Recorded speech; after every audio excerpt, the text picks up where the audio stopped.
Assalamualaikum warahmatullahi wabarakatuh. Perkenalkan, nama saya Nesa Alfionita dengan NPM A1A021084 kelas 2C Prodi Pendidikan Bahasa Indonesia. Baiklah, pada video kali ini saya akan menjelaskan tentang materi manajemen kurikulum. Simak videonya ya. Manajemen kurikulum. Manajemen kurikulum merupakan sistem pengelolaan kurikulum yang dibuat secara kooperatif, komprehensif, sistematik, dan juga sistematik sebagai salah satu cara untuk mencapai suatu tujuan kurikulum. Bila dalam pelaksanaannya dikenal sebagai manajemen berbasis sekolah atau MBS dan kurikulum tingkat satuan pendidikan atau KTSP.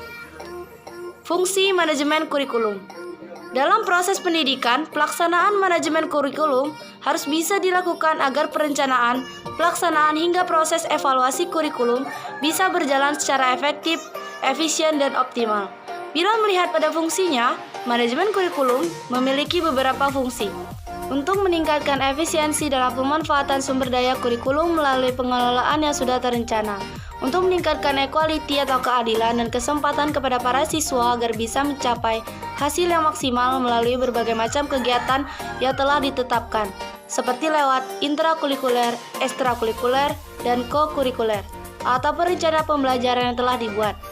Untuk meningkatkan efektivitas dan relevansi pembelajaran siswa didik atau lingkungan.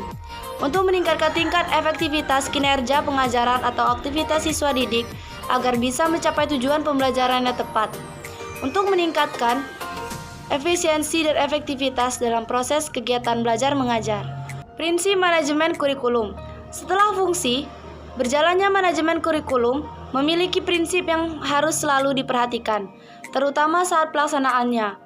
Ada 5 prinsip yang secara umum sudah dikenal di kalangan pendidikan, yaitu produktivitas, berhubungan dengan hasil yang didapat dalam kegiatan kurikulum serta pertimbangan bagaimana agar seluruh peserta didik bisa mencapai hasil yang sesuai dengan tujuan kurikulum yang telah dibuat. Demokratis, berhubungan dengan proses pelaksanaan yang harus berdasarkan asas demokrasi secara keseluruhan. Kooperatif, prinsip yang berhubungan dengan perolehan hasil yang diharapkan harus diikuti dengan kerjasama yang positif di antara pihak-pihak yang terlibat. Efektif dan efisien, melihat efektivitas dan efisiensi pada berbagai komponen yang ada di dalam manajemen kurikulum seperti biaya, waktu, dan tenaga kerja. Mengarah visi, misi, dan tujuan yang sudah ditetapkan dalam manajemen kurikulum. Dalam merancang sistem pendidikan yang baik dan tepat sasaran, ada yang perlu banyak diperhatikan. Salah satunya adalah kurikulum. Sebagai seorang pendidik, komponen yang berhubungan dengan pembuatan kurikulum seperti tujuan pendidikan, dengan pembuatan kurikulum seperti apa materi pembelajarannya, bagaimana metode pembelajaran, hingga melakukan evaluasi harus bisa dipahami dan dilakukan, bukan hanya data silabus yang sekedar dipatuhi saja.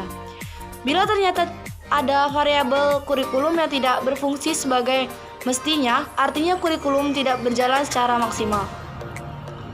Berdasarkan pengertian yang diambil dari Undang-Undang Nomor 20 Tahun 2003 mengenai Sistem Pendidikan Nasional, secara garis besar menyatakan bahwa kurikulum merupakan seperangkat rencana, juga pengaturan mengenai tujuan, isi dan bahan pelajaran serta cara yang dipakai sebagai pedoman untuk menyelenggarakan kegiatan pembelajaran sehingga bisa mencapai tujuan yang telah dibuat.